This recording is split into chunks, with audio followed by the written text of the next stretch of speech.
telling you about matroids, but we're going to resume by dimensional complexes tomorrow. But yeah, anyway, so Federico will tell us about geometry of matroids. Okay. So first of all, let me thank the organizers for the opportunity to speak here, and also just for putting these events together. It's a lot of fun for the rest of us to come here and see friends and talk mathematics, and it's thanks to the hard work that you're doing behind the scenes and the serious work. So we really appreciate it.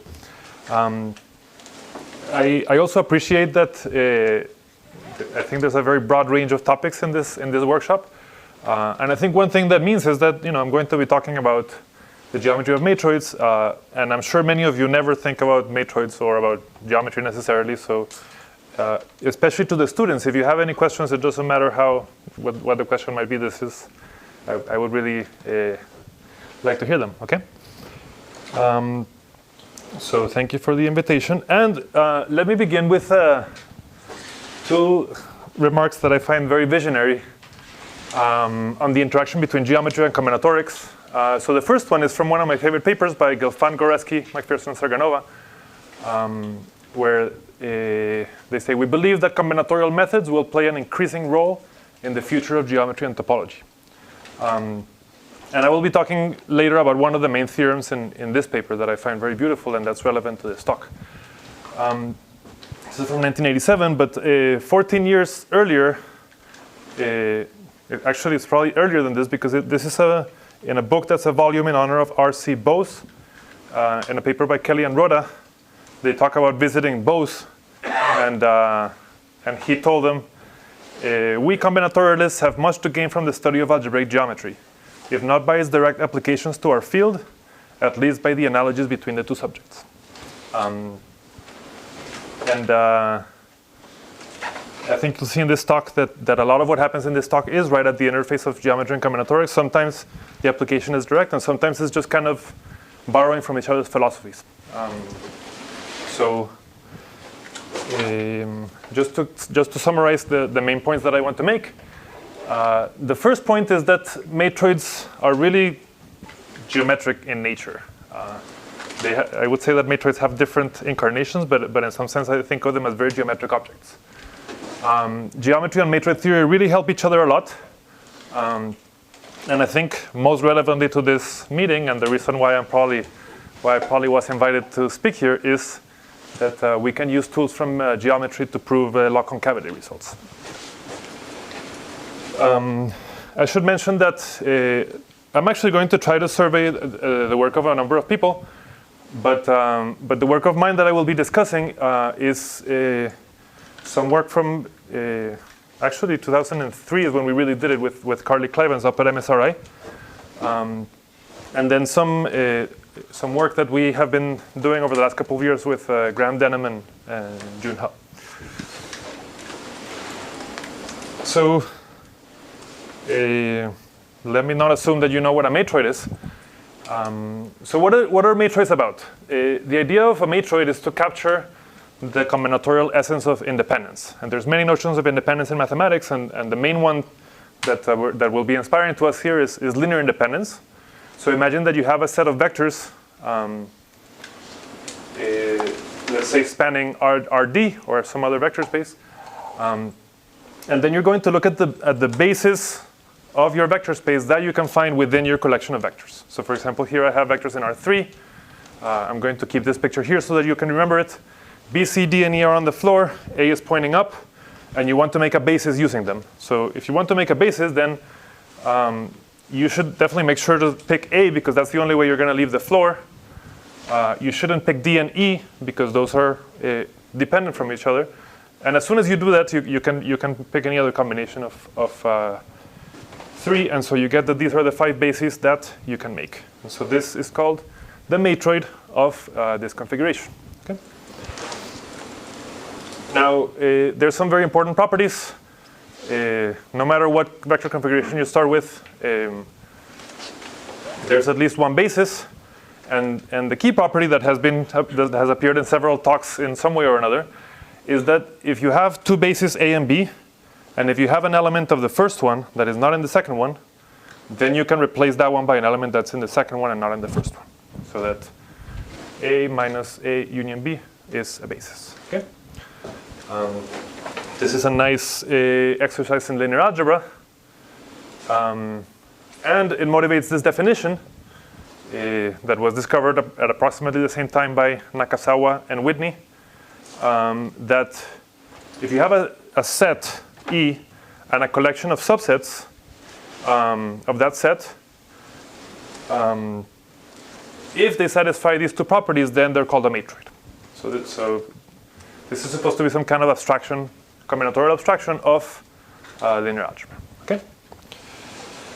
Now, a good theory should have lots of examples. And so let's talk about several examples of matrices that occur in mathematical nature. So the first ones I just discussed are linear matroids. They come from a vector configuration, and they model linear independence. The other very big example that motivates a lot of this theory is graphical matroids. So this is, you start with a graph, you label the edges, and then you're going to look at the spanning trees of your graph. Okay? And so for example, if you want to make a spanning tree here, then it's kind of the same situation that in order to connect to this vertex, you need to choose A, and you better not choose D and E because they form a cycle, and then any choice of 3 edges that satisfy this are going to give you a spanning tree. Okay? And so you're going to find that actually the spanning trees of this graph are exactly the same that they correspond to the basis here. Okay? And it's a simple exercise in graph theory that spanning trees also satisfy that basis exchange property. Okay? But there's many other examples, and I think 3 that are very important one is algebraic independence. So that's another very natural notion of independence. And whenever you have a field extension, then the algebraic independence of the elements of the top and the extension over the ground field also satisfy this axiom. And so that gives you a notion of algebraic matroid. Also, in any bipartite matching problem, you get what is called a transversal matroid. And in any routing problem where you have let's say, a directed graph, and you're trying to figure out what are the ways of getting to some sinks, what are the vertices that you can route to the sinks so that the routes don't intersect with each other, those also form a matroid. Okay, so these are 5 of many other families of matroids that are important. And so I think one of the points of matroid theory is that once you prove a theorem for matroids, then you get theorems in all these fields. So it's a very nice general concept. Okay. Are they all realizable, or? So let's see.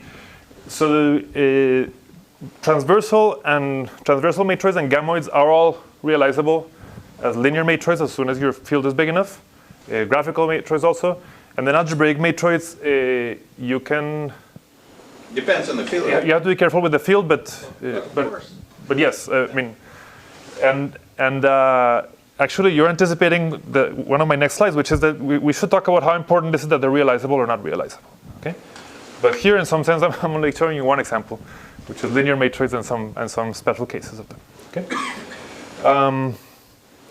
Now, before I do that, let me talk about one thing that's important in matroid theory is that there's many different points of view, and they're all important. So for example, when you take the bases, like I just did, it's actually very useful to make a polytope out of them. And so I drew that polytope over here so you can see it. And so let's see, how should I do this? It's okay.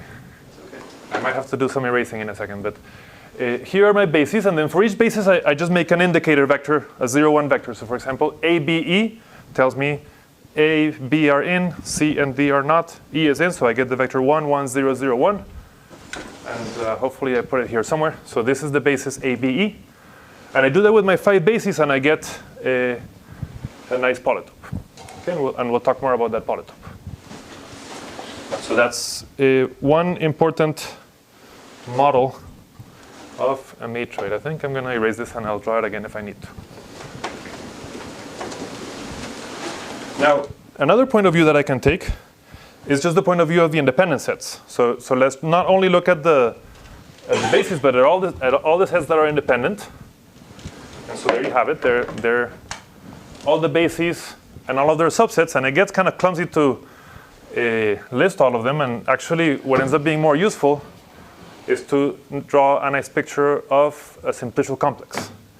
And here the important property is that if you take an independent set, and if you remove things from it, then you're still going to be independent. So that's why you get a simplicial complex.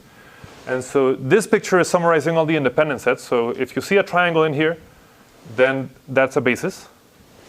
But for example, there's no edge between D and E, and that tells you that the set DE is not independent, which we knew because D and E are dependent here. Okay? So when you look at the independent sets, it's very nice to keep track of them in this simplicial complex. Another useful way to think about matroids is through the circuits, and those are the minimal dependencies. So in the graph, this is easiest to see. The minimal dependencies are DE, BCD, and BCE. And it turns out that it's in some contexts it's useful to break them, and the way that you break them is that you take each circuit and you remove the largest element. Now, of course, that's only well defined once you decide on an order of your ground set, but I'm just going to do it alphabetically. And so here, when I erase the biggest elements, I erase E and I get D. I erase D and I get BC, and I get E. I erase E and I get BC. And so these are called my broken circuits. And there's something that you can do that is very nice, which is that what I drew here is the independence complex of the matroid. But now I'm going to look at a subcomplex, which I'm going to call the broken circuit complex.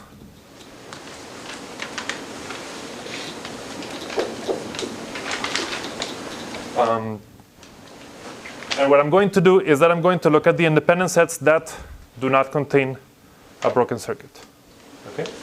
So I should not contain D, and I should not contain the edge BC.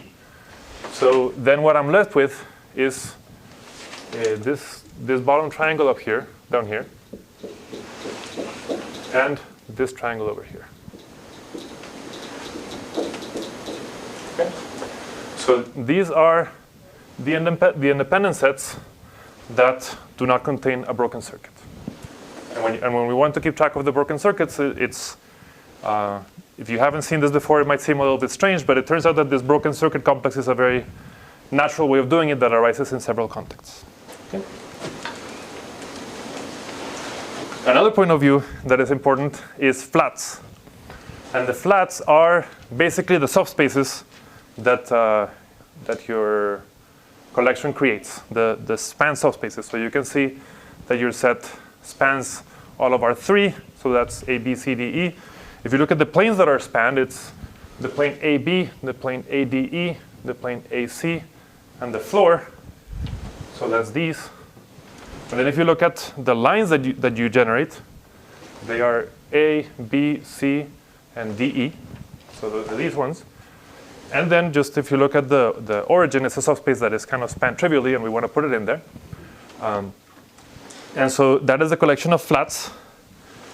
And it turns out to be very useful to take those flats and make them into a poset, which is in fact a lattice. And I have drawn it over here. So it's just a poset under containment. Okay? So I feel like if you're saying matroids for the first time now, then this would seem like a lot. This is like many different ways of thinking about the same object. And when I first learned about them, I got frustrated that there were so many different ways. But when you start working with matrices, you realize that actually it is important to look at these different models. And often in one model, something is very clear, when in a different model it's very difficult to prove it. So, and I think that's the thing that you'll see in this talk, that we actually will need all of these models. And so I'm going to keep them up, I think, and I hope that this thing is not too distracting. Okay. So now let's talk about lock-concavity. So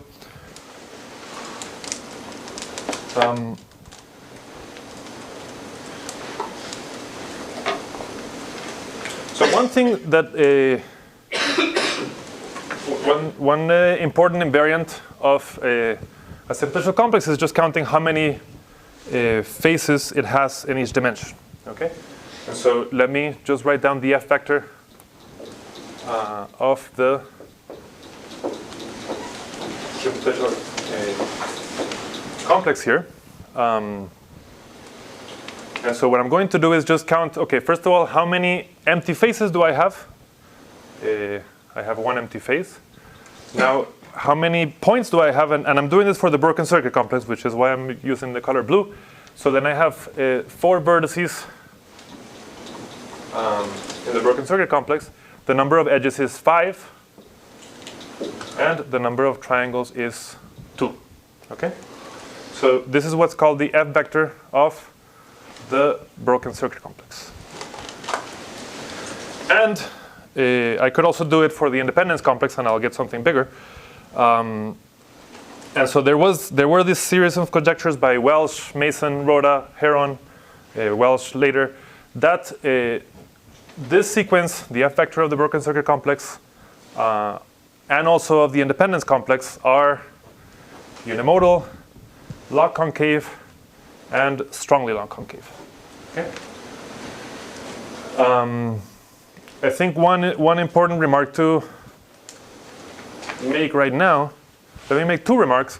One is that in the way that I've defined it, it's not clear that this sequence is well defined. Because remember that the broken circuit complex was given from the broken circuits, which depended on an order of the ground set. Okay? And actually, if you change the order of the ground set, you are going to get a different complex. And it's not going to be combinatorially isomorphic in general.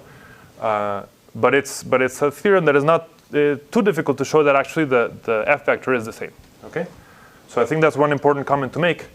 And another important comment to make, which I think is due to Welsh, is that every independence complex is a broken circuit complex.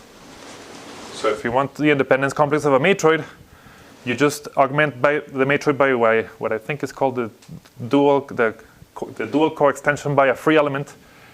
And when you do the broken circuit complex with a specific order on that bigger matroid, you get your independence complex of the original matroid. So even though these 2 conjectures are about independence complexes and broken circuit complexes, it turns out that this is a subproblem of this one. And so we're going to focus on the broken circuit complex. Okay? What do you mean by strongly log concave? You mean the H vector? I'm sorry? What do you mean by strongly log concave? What I mean is, I think what you mean, but so what I mean by, well, let's so log concave, let's actually write it all. So unimodal, I mean that the numbers go up and then down. Log concave is that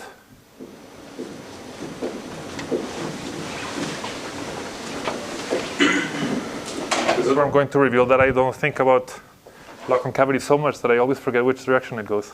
Can you help me? Greater than? Okay.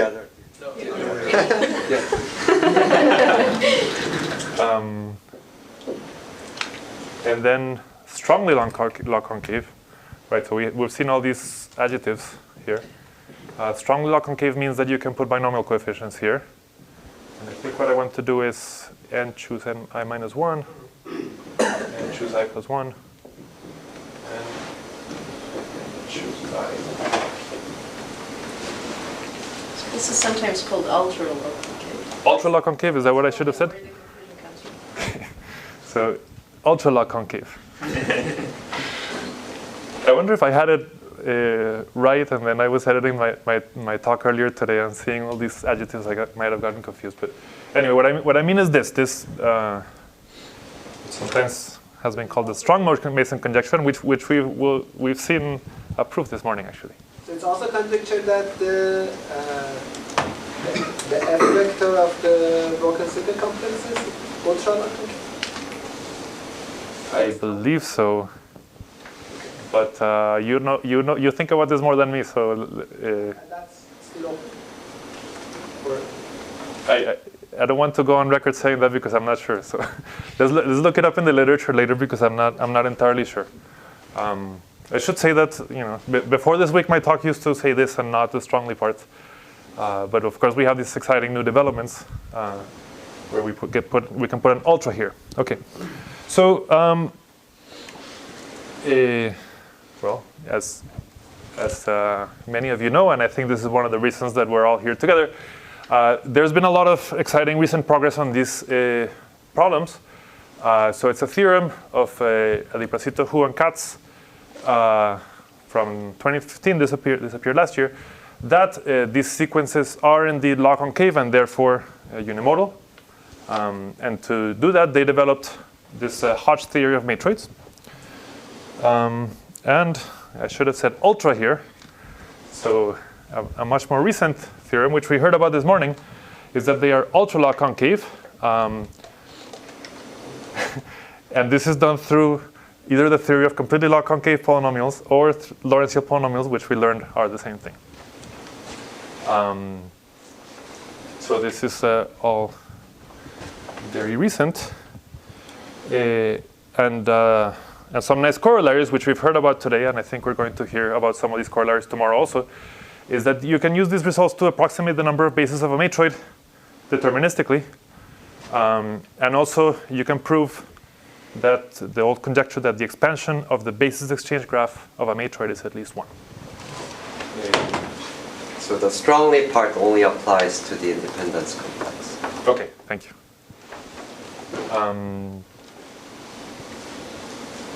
Let me say it to the microphone for the people that are watching, that June is telling me that the ultra part of the conjecture only applies to the independence complex and not to the broken circuit complex.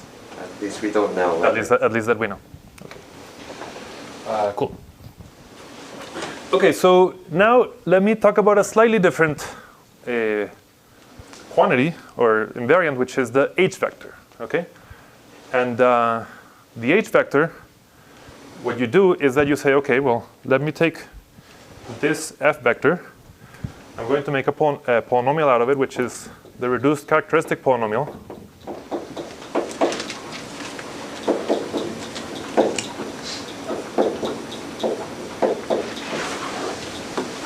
So there it is. If you have thought about these kinds of things, then you will know that this characteristic polynomial I could have also computed in a couple of different ways. One, from the lattice, I can compute the Mobius function of the lattice, and then that gives me the characteristic polynomial of the poset, which is this polynomial. The other way of doing this is that because this was a graphical matroid, then we could just count the proper colorings of the graph. And that's also given by this polynomial. So this polynomial is actually extremely important. And we're going... So I prepared this ahead of time, and this factors as q minus 1 squared times q minus 2. And so now I'm going to just plug in q plus 1. So I get q squared times q minus 1, which is q cubed minus q squared. And then these coefficients are going to be what's called the H vector. So I get 1, 1, 0, and 0. Okay, so this was the F vector of the broken circuit complex, and this is the H vector of the broken circuit complex. I'm giving you one of the possible definitions, but there's other natural definitions of this. For example, if you're familiar with shellability, then this is what's called the Schelling polynomial of this complex. And it also has some nice topological interpretations. But this is the most direct way to define it. And we have these conjectures due to Brylowski, Dawson, and Hebe that these sequences, the H vectors of independence complexes and of broken circuit complexes, are also unimodal on log concave. And one thing that I learned from you a few days ago is that they actually don't have to be strongly log concave. So there are examples where they're not strongly log concave, ultra log concave. I think one one remark worth making is that this conjecture implies the other one. So if the H vector of a simplicial complex is log concave, then the F vector is strictly log concave. And by that I mean that it's log concave with strict inequalities. Okay? But I actually wanted to do this example so that you can see that intuitively what happens is that the F vector is a lot bigger. And the H vector is it's a much more economical way of storing the F vector. So the F vector kind of goes like this, and the H vector is actually a lot smaller. And so intuitively you can think that explains why it's harder to prove log concavity and unimodality for kind of a smaller encoding of the same vector. Okay. That's true in general, that the support of the H vector is smaller, contained in the support of that vector. And you mean the support as far as the entries, like the non-zero entries? I believe so, but I'm not. Yeah, I don't want to commit to that, but. But I mean, one thing that does happen is that the vector is a positive combination of the H vector, so you can definitely kind of make some quantifiable statements that F is bigger than H. Okay. There's no connection between the H vector being log concave and the F vector being ultra log concave. There's no. That I'm not sure actually. So Lenz observed that log concavity of H implies log concavity of F, but I'm not sure if you can also put ultras there or other adjectives. That's an interesting question that to be honest, I doubt that anybody has worked this out.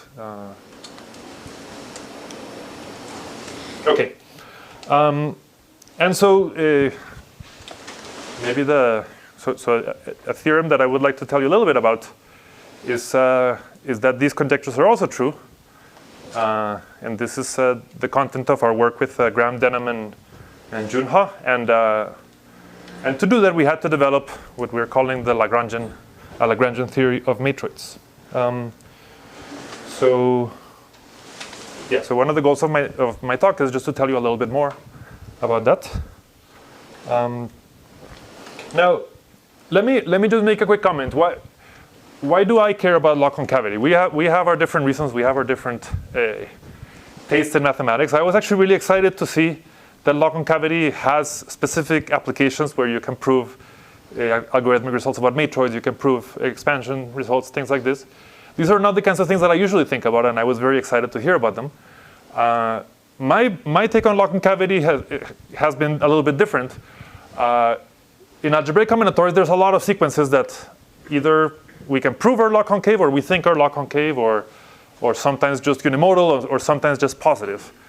And when you observe this, there's like a junction on the road. Either the proof is something you can do in an hour by writing a little recursion and just seeing pretty easily why this is true, or you're really facing a hard problem. There's not a lot of instances like this where the problem is kind of medium. You really either it's fairly straightforward, or you really need something new. And when this has not been easy, these proofs have usually required a fundamentally new idea, a new construction, a new connection. This often has to do either with some results from intersection theory, kind of Kovansky kind of inequalities, representations of the Lie algebra as L2. There's usually some kind of connection that you have to make. And the way these proofs usually go is that you have to develop a lot of new structural results, and then usually the footnote at the end is, by the way, we can also prove this conjecture. And in some sense, this is what interests me the most is that, I think these are nice conjectures to prove, but what I get more excited about is just how much new mathematics comes out of them. Okay. So now let me briefly address Sasha's question. So, are matrices geometric? So, I said that a linear matroid is one that comes from a set of vectors. Now, a natural question is, are all matroids linear? And it turns out that they're not. And then there's things like the Fano matroid or the non-Fano matroid. There's Vamos matroid, things that you can construct. There's weird matroids that you can construct that are not linear. Now, the thing is, though, that this is a little bit like with rational numbers, that if I think of a number, it's probably going to be rational, and yet we know that no numbers are rational. Like 0% of numbers are rational. And this is the same situation here, where like we just don't have that much imagination, and almost any matroid that we think of is linear because it comes from some kind of construction that starts with a set of vectors in some way or other. But there's a very recent theorem that actually 100% of matrices are not linear, and this has been a conjecture that has been bothered people in kind of structural matrix theory for decades, and it's finally settled that matrices are just a much bigger class than linear matroids. And so one thing that I should say is that when matrix theory was first getting started, once it was discovered that not every matroid is linear, people thought, well, let's try to find the axiom that will make them linear. So let's try to change the definition of a matroid by introducing the linearity axiom. And there are several papers about this missing axiom. But again, there's some recent results from the last 10 years that say that you really cannot do this. You can kind of choose what kind of logical system you want to work on, but there are statements of the form, in second order logic, you cannot write a characterization of matrices that are linear. So it's not really that we're missing axioms here. Matrices don't want to be linear. That's really what it is.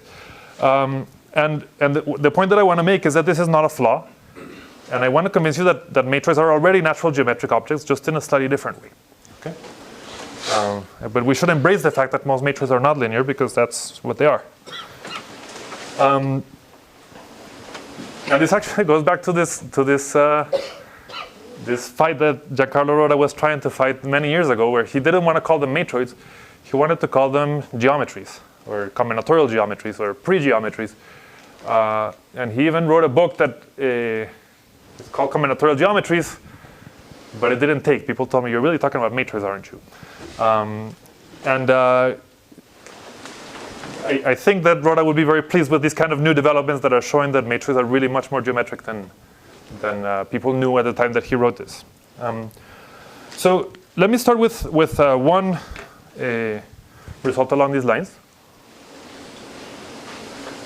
So what is one way in which matroids really are geometric objects? Through this matroid polytope. Okay, so I told you that if I start with a matroid, I can make a polytope out of it by just making 0, 1 vectors that are the independent vectors of my basis. Okay, I take that convex hull and I get a polytope. And I should say that this construction, very interestingly, arose at least twice in very different contexts. So I think the first time that this was done was by Jack Edmonds in 1970, and he was doing optimization, and he was just thinking, okay, how do I find the minimum spanning tree of a graph? And the kind of typical combinatorial optimization to do is if you have a set of vectors, you model it with a polytope. So if you have a set of combinatorial objects that you want to optimize over, make them into a polytope and try to cast it as a linear optimization problem. And that's what he did, and then he found that this was the polytope where we should be doing optimization for that kind of problem. Independently, actually, Gelfand and Serganova, and independently Goreski and McPherson discovered that these matroids polytopes also arise very naturally in geometry. The paper that I alluded to in the second page is this one. And maybe I'll just say a couple of words about this. So if you look at the Grassmannian of k-planes in n-space, so you have an n-dimensional vector space, and you're looking at the k-dimensional subspaces, and there is a nice way of making that into a nice variety. And there is a natural action of the torus here. And what you can do is you can take one of these points, which represents a subspace, and see what the torus does to it. And the torus will kind of taking around and do something like this. So you can take a look at maybe you have a vector space here, we'll call X. So you look at how the torus acts here, and you take the closure of that. Okay? And this gives you a toric variety. And then there's something called the moment map that turns a toric variety into a polytope. And when you apply that moment map, what you get is exactly this matroid polytope. For which matroid? The matroid that you naturally would associate to this subspace. Okay. So maybe you got that. Maybe this is not familiar to you, but I think the point that I'm trying to make is simply that in the geometry of the Grassmannian, it's extremely natural that this polytope arises. Okay. So it arises equally naturally in optimization and in algebraic geometry. Okay. Now, this is one of my favorite theorems in Maitre Theory. It says that if you have a bunch of sets, B, and you want to know if those sets form a matroid, then what you do is you just construct the polytope that I just showed you how to construct. Okay. And you started with a matroid if and only if the polytope has edges of directions ei minus ej. Okay. And so, for example, you can see that the edges of this polytope, if you look at any two of them and you subtract this minus this, you're going to find you get 0, 0, 0, 1 minus 1. This is direction e4 minus e5. Okay. And combinatorially, it means that you're exchanging a 4 for a 5 in the basis. Okay. And so what this tells you is that we can come up with a new definition of matroid. There's so many definitions that we might as well add more to the mix. A matroid is a 0, 1 polytope with edge directions ei minus ej. Okay. And when I say 0, 1 polytope, I mean a polytope whose coordinates are all zeros and ones. The vertices are zeros and ones. Okay. So the main point that I want to make here is that from this geometric point of view, there's nothing special about linear matroids, and if you want this equivalence to be true, then you actually have to welcome non-linear matroids. Okay, and so from this point of view, it's very unnatural to throw them out. Matroids really provide the correct level of generality for what we're trying to do here. Okay, and if you like this sort of thing, then you'll know that this is the root system of a Lie algebra of type A, and then you should immediately start asking, okay, what about other root systems? And you get a really rich theory of Coxeter matroids that shows you that somehow matroids really are connected to the root system of type A. Okay. Federico, is this how you get the distribution on matroids for which 100% of them are nonlinear? Like just choose a random subset, make this polytope, and then condition on the edge directions being of this form? Or is it a different distribution? Sorry, can you say that again? What's the distribution under which 100% of matroids are nonlinear? Uniform. Oh, uniform. Yeah. So just if you let's say fix the number of elements on the rank, and you ask how many of these matroids are representable or linear, then that goes to 0 as an argo.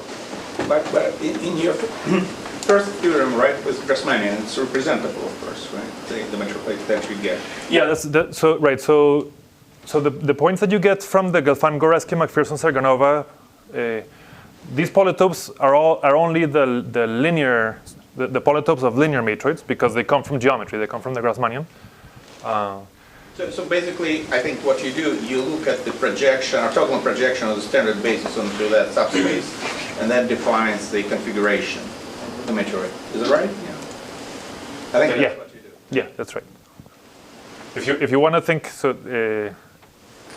One way of thinking about it is that if you have a vector space Rn and you have a subspace, a k-dimensional subspace, and I need to make a matroid out of it, then you can say, okay, let that subspace be the row space of some matrix, and then look at the independence of the columns, which is equivalent to what you're saying. So it's a very natural matroid associated to a subspace. Okay. Okay, so this I think is the beginning of an explanation of why matroids really are geometric in nature. Now, the next thing that I want to point out is that matroids are tropical. So let me say what I mean by that. So here's a construction that you can do for a matroid, we're gonna build a second polyhedral model of matroids called the Bergman Fan, where what you're going to do is you're going to start with your flats, and then for each flat you're going to make a ray in that direction.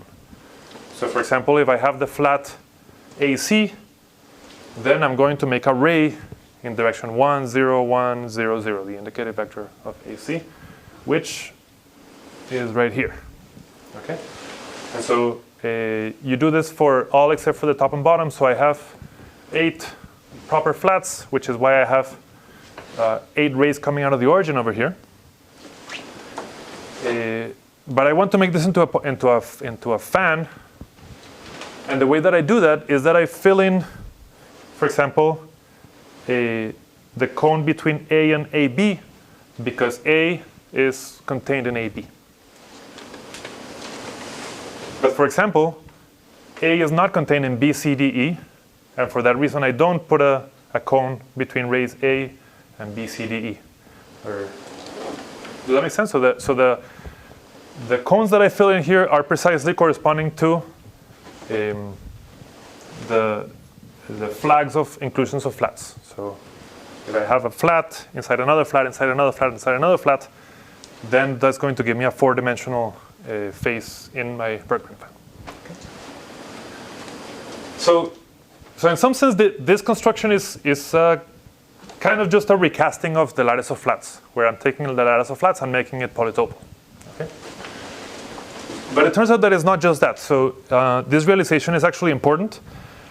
These Bergman fans appear very naturally in tropical geometry, and I won't try to say a lot about this except to say that tropical geometry is a field where you try to answer questions in algebraic geometry by tropicalizing them into questions in polyhedral geometry. So if I have an algebraic variety V, then there is this procedure that, if you're curious, I can tell you after the talk how you do it. You turn your algebraic variety into its tropicalization, which is a piecewise linear object. Okay, it's a polyhedral complex. And the really striking thing about this is that even though this construction loses a lot of information, it actually keeps a lot of information, and there's a significant amount of problems that are very hard to do algebra geometrically, but you can tropicalize them. Then you can solve them polyhedrally, and that allows you to do combinatorics and polyhedral geometry, and then kind of reverse it and get algebra geometric theorem back. Okay. So a question that was asked by Bernd Sturmfels in 2002 is, let's just think about a very simple example of this. So you can tropicalize any variety, and you get something. So what happens if we take the simplest varieties, which are just linear spaces?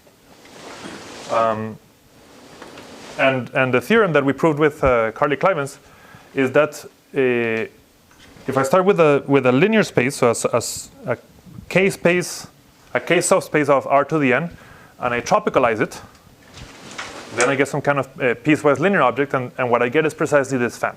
Okay, so we didn't just come up with this definition out of nowhere. This is very naturally the tropicalization of a linear space.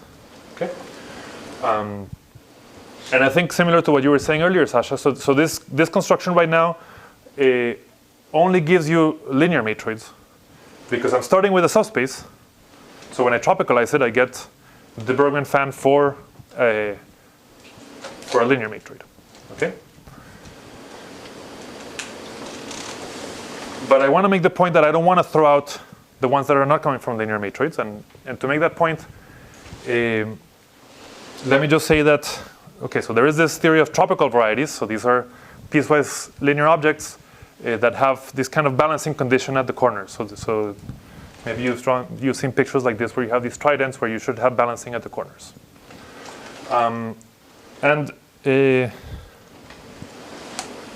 In algebraic geometry, if you have a variety, like a parabola, there's kind of two main invariants. The first two invariants of a variety are the dimension and the degree. So the dimension is the number of degrees of freedom. And the degree is, so for example, how do we know that the parabola has degree 2? Because if we intersect it with a generic line, the number of intersection points is 2. So if you want to know the geometric degree of an algebraic variety, you just intersect with a subspace of the correct codimension and count the intersection points. Tropical geometry also has a notion of degree, which is the same thing, except now instead of intersecting with a line, I should intersect with a tropical line, which is a Bergman fan. Okay? And the very striking thing about this is that when you start with an actual geometric variety and you tropicalize it, the dimension and the degree don't change. So that's something that doesn't get lost along the way. Okay? So now a natural question that we can ask is, okay, well then what are the, out of all the tropical varieties, what are the ones that have degree 1? Because those are going to be the analog of linear spaces. And so a theorem of my student Alex Fink is that a tropical variety has degree 1, tropical degree 1, in the sense of intersection theory, if and only if it is the Bergman fan of a matroid. Okay? But the thing that's striking here is that for this theorem to be true, you have to include nonlinear matroids. And so if you believe that this study of tropical intersection theory is worthwhile, then you are stuck with having to consider nonlinear matroids as part of your story. Okay? From this geometric viewpoint, all matroids are equally natural, and matrix theory really, again, provides the correct level of generality for this. Okay? And this is another sense in which matroids are really inherently geometric and inherently tropical. You can define a matroid is a tropical variety of degree 1. That's a correct definition. Okay? So this is a sense in which matroids are tropical. So this is this Bergman fan. Okay? And I'll explain in a second what that Bergman fan has to do with log concavity. But before I do that, let me tell you about a second fan. And in order to tell you about the second fan, I need to tell you about dual matroids. So every matroid has a dual matroid, where you just take the basis of the first matroid and you take their complement. And then those are the basis of the dual matroid. I'm always amazed by this definition, actually. It's very simple. I know how to prove it. But I find it very beautiful, and in particular, this simultaneously generalizes the notion of graph duality for planar graphs and the notion of orthogonal complements. It's one of these things that, okay, they're simple, but I find them very exciting still 20 years after learning about them. So every matroid has a dual matroid. Okay? Now,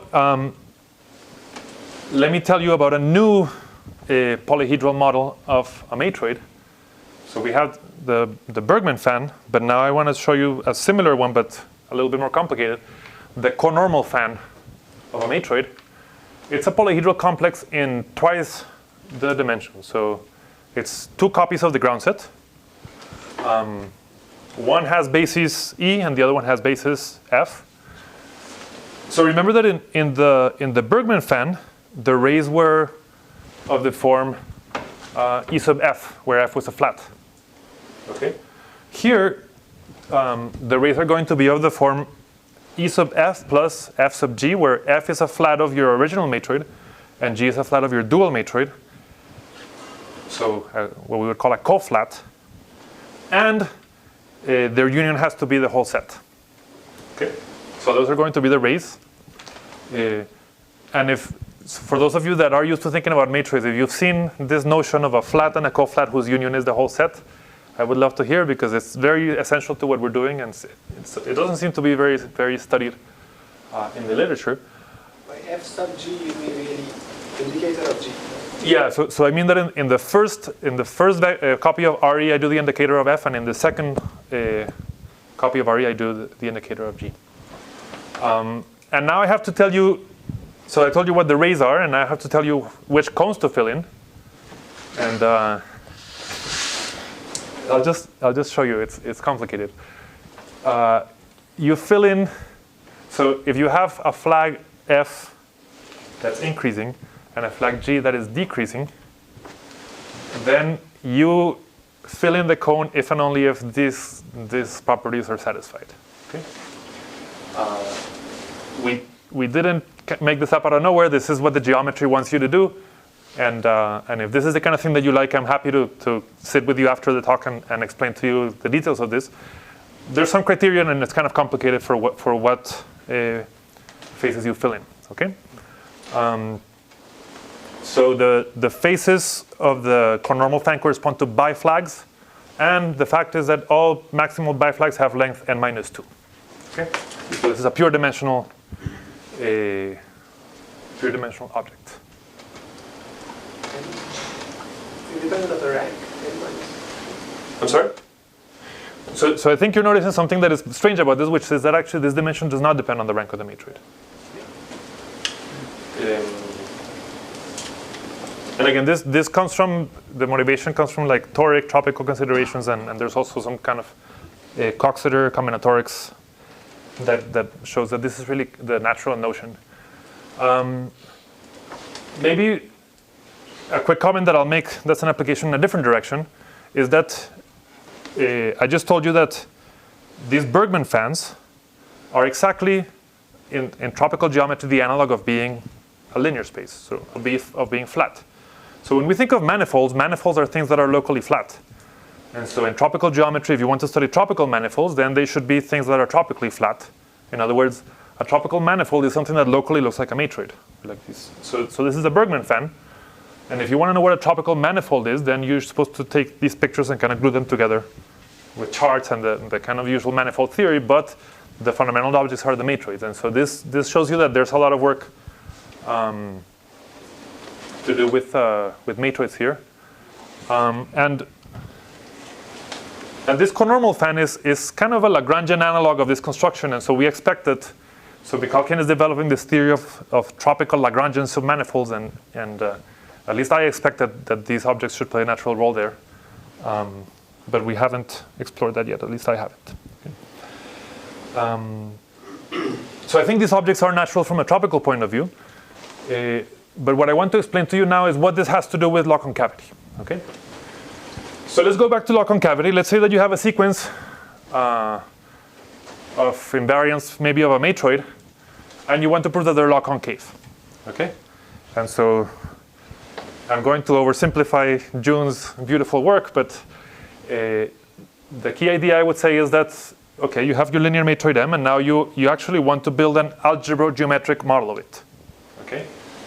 So, and that should be such that the combinatorial invariants that you're trying to study for your matroid should be in some sense geometric invariants of your object in algebraic geometry. And then you can use various forms of inequalities coming from algebraic geometry to derive consequences for your numbers. So there actually were two beautiful models for the F vector and the H vector of the broken circuit complex. The wonderful compactification of an arrangement and the critical set variety of an arrangement. This one due to Leconcini and Procesi, this one due to Barchenko. And the F vector can be seen as intersection theory here, and the H vector can be seen as intersection theory here. And so what June did was to interpret it in this way and then use theorems for classical algebraic geometry to prove lock concavity results. So the wonderful news is that this strategy works, but the unfortunate news is that this can only work if you start with a linear matroid. Because these constructions start from a hyperplane arrangement, which requires you to be linear. And so we need a new strategy, and kind of this is not historically accurate, but with the hindsight that actually matroids are very natural tropically, then you can just try to tropicalize this story. And instead of looking for algebra geometric models, you want to build tropical algebra geometric models in such a way that the invariants that you care about should be some kind of tropical geometric invariants of your objects. Now the problem you're going to have is that you're going to have to invent new algebraic geometric inequalities for these tropical objects, and I think that the bulk of the Adiprasito Hawk-Katz paper was to do that, because you need a tropical version of these classical algebraic geometric theorems. And that's where these tropical objects fit in nicely. So if you want to interpret the F vector and the H vector of the broken circuit complex in terms of intersection theory in a tropical geometric model, then for the F vector what you need is the Bergman fan, and for the H vector what you need is the conormal fan. So that's one of the motivations for constructing these objects. The good news is that now you don't need the matroid to be realizable. This works for any matroid. And I would say this is good news, but it certainly got us like new gray hairs, and I don't have hair, so like losing more hairs. Is that you actually have to work a lot harder for the inequalities. And in two ways. One, in getting the tropical geometric inequalities going. And two, the combinatorics is rich and beautiful and interesting and hard. Just very briefly, what I'll say is that Adipracito, He, and Katz define the Chow ring of a matroid or of its Bergman fan to be basically, I mean, this is really a definition coming from toric geometry. I think in the interest of time, I won't go through the details too much, except to say that it's a very beautiful ring defined combinatorially, and that it doesn't come out of nowhere. I mean, this is really doing tropical cohomology. And the main hard technical result that they proved is that this behaves like the Chow ring of a smooth projective algebraic variety. It has what they've called the Kähler package, point-carrier duality, meaning that it's graded, and AI is isomorphic to AN minus 1 minus I. The hard-Lefschetz theorem gives you actual ways of realizing the isomorphism between ranks I and n minus 1 minus I. And the Hodge-Riemann relations give you tools to prove law concavity, because they say that a certain bilinear form is positive definite on a vector space that you can play with. Okay. So this is kind of the main technical ingredient that then. Do I have some?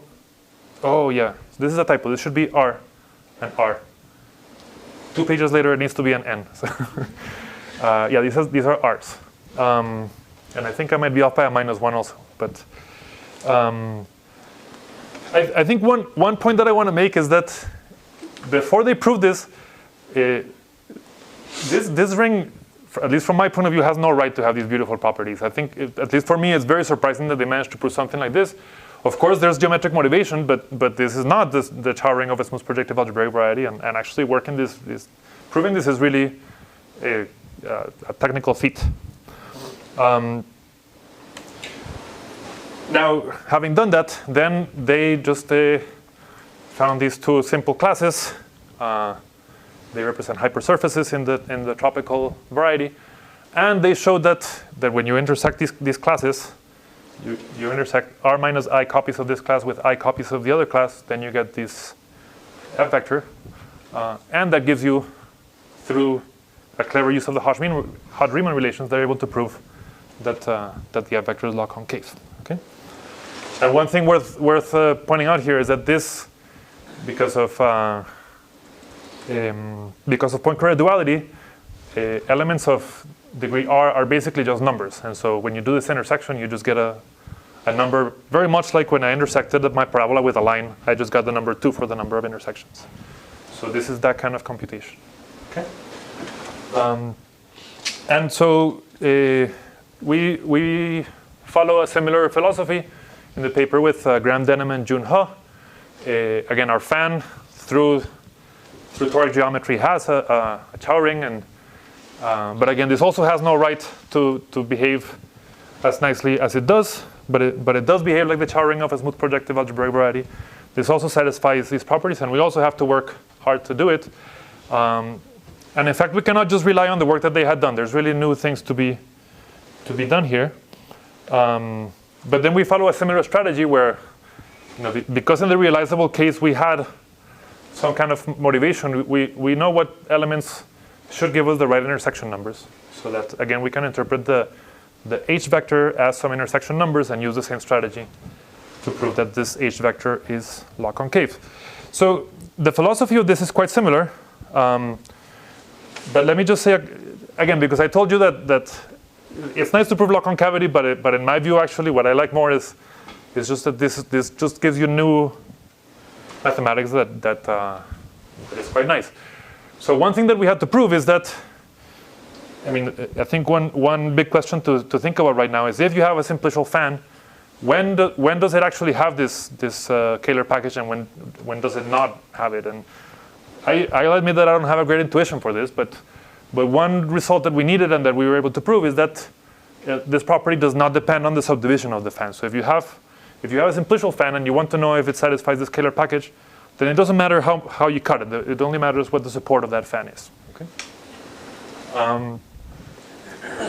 Actually, the proof of that was pretty fun because we had to strengthen this old theorem of Alexander from 1930 in topology. So he basically says that if you have two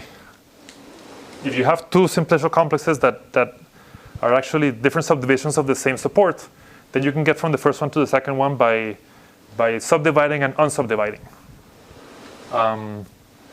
But we needed a strengthening of this, which is that actually we can do this just by edge subdivision. So if I have two simplicial fans that have the same support, then I just have to subdivide at the edges, and I can go back and forth to get from the first one to the second one.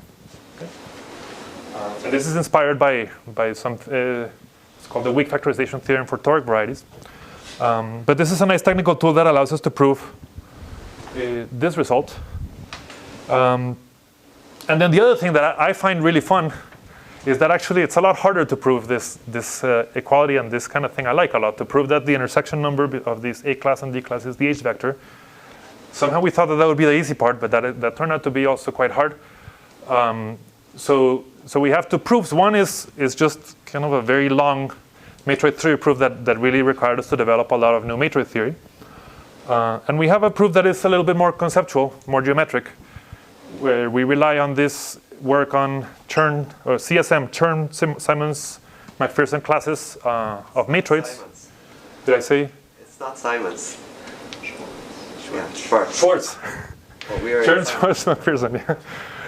Thank you. Chern, Schwartz, McPherson classes. I guess I'm influenced by where I'm standing today. And this is a version of Chern classes for when your varieties are not smooth. Actually, this is kind of a tropical version of CSM classes. And so Lopez de Medrano, Rincon, and Shaw defined the Chern-Schwarz-McPherson class of a matroid, and then we find that there's a nice way of interpreting it through our Lagrangian fan, and that allows us to do less matroids and more geometry. So I think I don't have time for this, so let me thank you for your attention.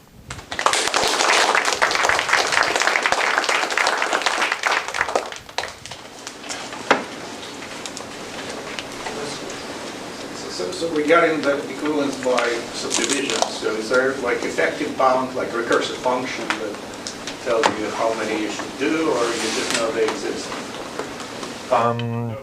Are there effective bounds for the classical theorem? I don't think so. Because if there are, then we can make effective bounds. No. In some sense, we rely on the old There proof. is no But recursive function, right? No, otherwise you could decide the membership, or you could decide whether a manifold is a sphere. So it's Yeah, not so really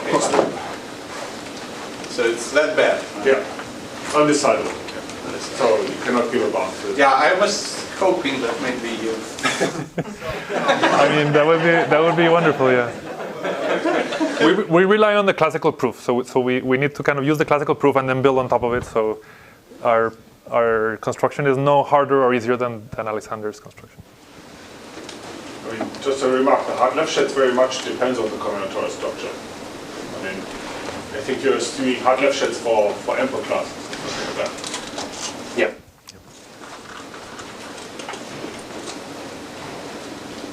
If your matrix is representable, is the new ring that you define sort of, can it be seen as a tropicalization of the So let me Euler-Corral stuff? let me answer it for the other one. So this Chow ring, the original one, the Adipose-Doha-Katz Chow ring, can be seen as the Chow ring of the wonderful compactification when your matrix is realizable. I expect that that's also true for the critical set variety, but at least I haven't sat down to prove it. But it should be true. Have you? It is. I mean, that's how we came up with the definition. So Can you, yeah, I mean, I can prove it. Okay.